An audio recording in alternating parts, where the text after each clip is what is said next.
Привет, троечки. А сегодня путем жеребьевки тебе достался расклад, какая возможность к тебе приближается. То есть сейчас идет жеребьевка, рандом, какой кому расклад нужен. Например, единичкам нужно одно, двоечкам вообще другое, троечкам вообще третье. И вот тебе какая возможность. То есть выбирал расклад не я, выбирал расклад тебе рандом. А значит, он тебе нужен. Поэтому пристегивай штанишки и полетели.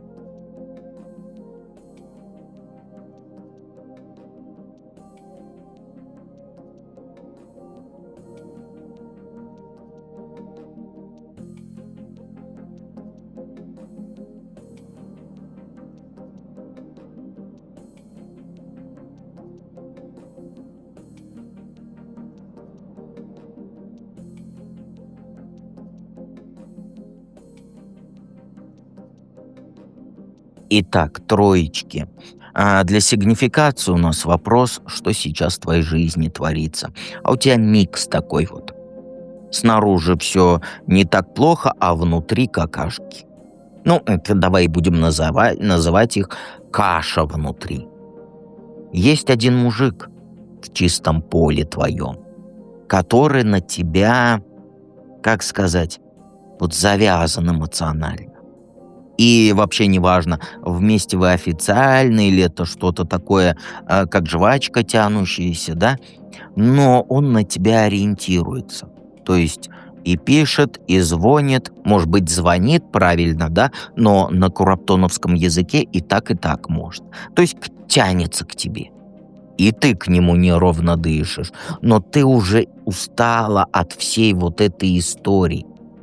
Ты с ним умеешь быть мягкой, внимательной, чувствуешь его тонко, да, настроение его улавливаешь, каждую милипиздрическую штучку, подстраиваешься. Но параллельно ты живешь в ощущении, что у тебя свои задачи вообще, ну, как сказать, застыли, не двигаются.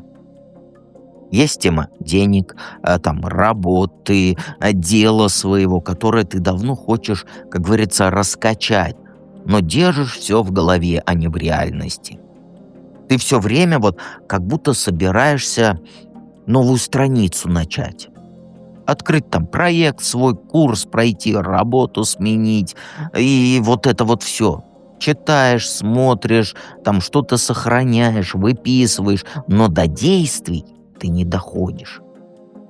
Ты часто отвлекаешься на этого мужчину, на его переживания, на его состояние, на его проблемы. Ты можешь с ним в переписках сидеть, можно сказать, до ночи, разбирать жизнь его, а свою при этом жизнь ты откладываешь. И вот это сейчас главный конфликт. Ты эмоционально занята.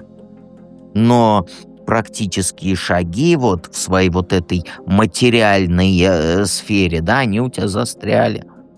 Ты как будто веришь, что потом будет когда-нибудь удобный момент, когда там этот мужик успокоится, и ты сама вдохнешь полной грудью. И уже тогда я нормально займусь собой, деньгами и развитием. Но вот этого потом когда-нибудь его все нет и нет. И ты сама себя уже немножко обесцениваешь. Мол, типа, ну ладно, главное с ним все более-менее, а я подожду. Плюс ты реально недооцениваешь то, что ты уже умеешь.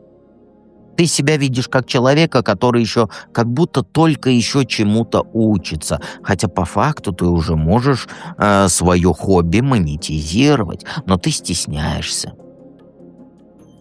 Короче, жизнь сейчас у тебя крутится вокруг чужих чувств, вот этого мужика и твоих вот этих планов невоплощенных, которые висит у тебя где-то на заднем фоне за тем мужиком. И ты это все чувствуешь. Тебя это даже подбешивает, возможно, но ты как будто не знаешь, с какого конца это все, как говорится, есть. Так какая возможность к тебе приближается? Ну, тут понятно, да, Шанс идет, который прям связан с темой вот этой из тупика выйти и сделать по-честному все с собой. То есть тебе придется перестать юлить перед собой и перед другими.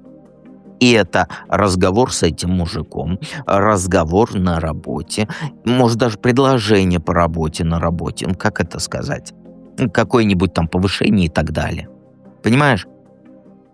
И тебе как сделать? Или ты занимаешь место вот это всерьез свое под солнцем и освобождаешь его в этот, как его, без ругачек же нужно, в свободное плавание. Он мужик. То есть выбор у тебя будет без вот этой серой зоны, в которой ты сейчас. И для тебя это будет возможность не просто кабинет сменить, да, а вообще перезапустить свое отношение к своим деньгам и к своему труду. Тебе, то есть, дадут шанс заняться тем, что давно тебя цепляло, но ты откладывала. Понимаешь?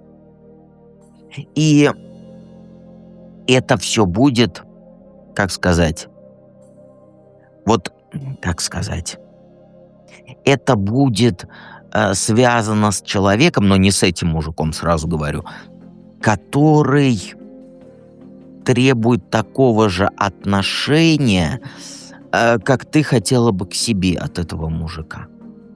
Ну, не от этого мужика, а от того мужика, с кем у тебя мозги. Вот у тебя все запутано, но я пытаюсь разрулить, да? То есть это другой мужик предложит тебе поработать, как сказать, по знакомству, да?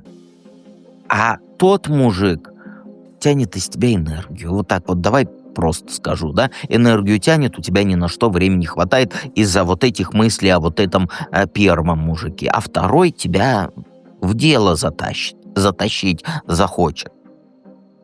Понимаешь, суть в том, что он тебе предложит все по-честному.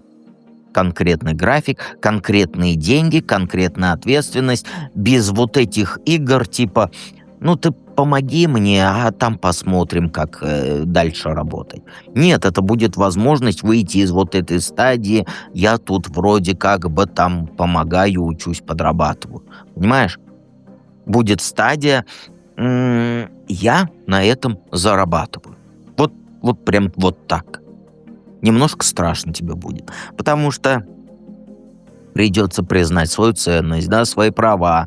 Но зато это тот самый момент, когда жизнь перед тобой контракт выкатит. Готова перестать быть заложницей обстоятельств вот этого мужика первого, да, и выйти на честный обмен. Тогда я даю тебе, как говорится, труд, оплату и уважение. И вот если ты соглашаешься, да, кажется, как будто вот, ой, я бы согласилась, ты мне напишешь. Но вот этот мужик, он твой якорь. Ну, первый, который из тебя энергию тянет. У меня проблемы. Ой, ты это. Мудила, блин. И вот если соглашаешься, то очень быстро начнут подтягиваться и другие штуки, да? Новые клиенты, повышение, более серьезные деньги, более серьезные задачи. И вот эта возможность, она уже на подходе. Она не вот это, не из серии типа «когда-нибудь потом». Нет, это ближайшее время, когда придет вот этот человек и скажет «давай вот будем работать». Как ты можешь просрать эту возможность? Ну, извините, прямыми, как слова называются, так я их и говорю. Просрать — это значит просрать. Ну, можно сложнее сказать, да, но нельзя. Цензура. А легко можешь ты это все прокукарекать.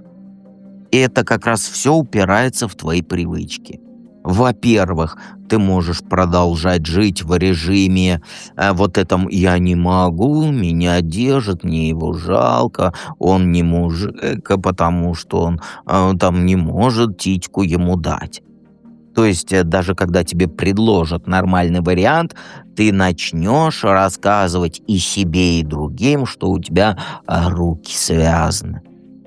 То времени нет, то страшно, то вот это твое любимое «а вдруг я не потяну?» Или вот это еще «а надо все взвесить».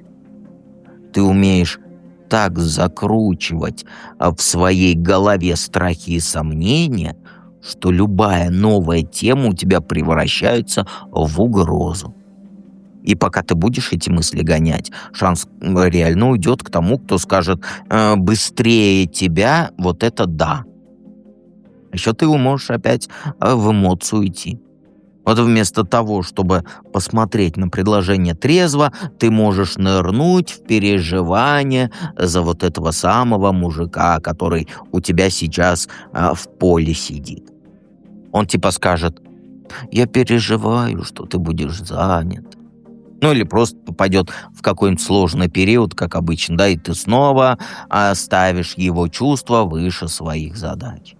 Начинаешь отвлекаться на его состояние, жалеешь его. Ну и место, конечно же, займет тот, кто не боится сказать, что я беру эту задачу.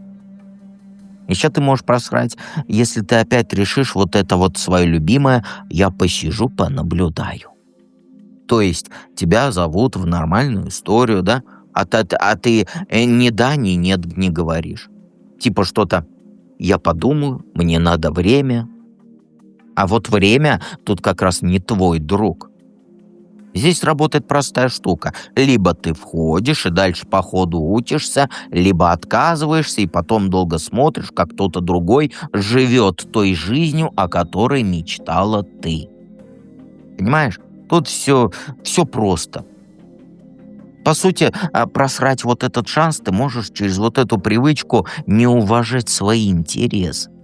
Сначала всех вокруг поуважаю, их чувства, их удобства поуважаю, а только потом где-нибудь там, на фоне, на сотом месте себя. Если вот этот сценарий повторишь, шанс просто уйдет.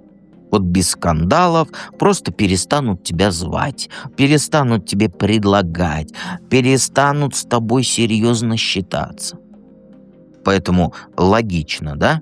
Увидела, тебе пришел вот этот честный, конкретный вариант, да? Где твой труд оценивают, где есть понятные условия, то ты не прячешься за свои страхи и потребности того мужика, а берешь и говоришь «да». Ну, иначе потом просто будешь долго думать, почему снова жизнь ко мне несправедлива, вся вселенная против меня. Вот этих нытиков я вообще не люблю прям. Поэтому берись за голову.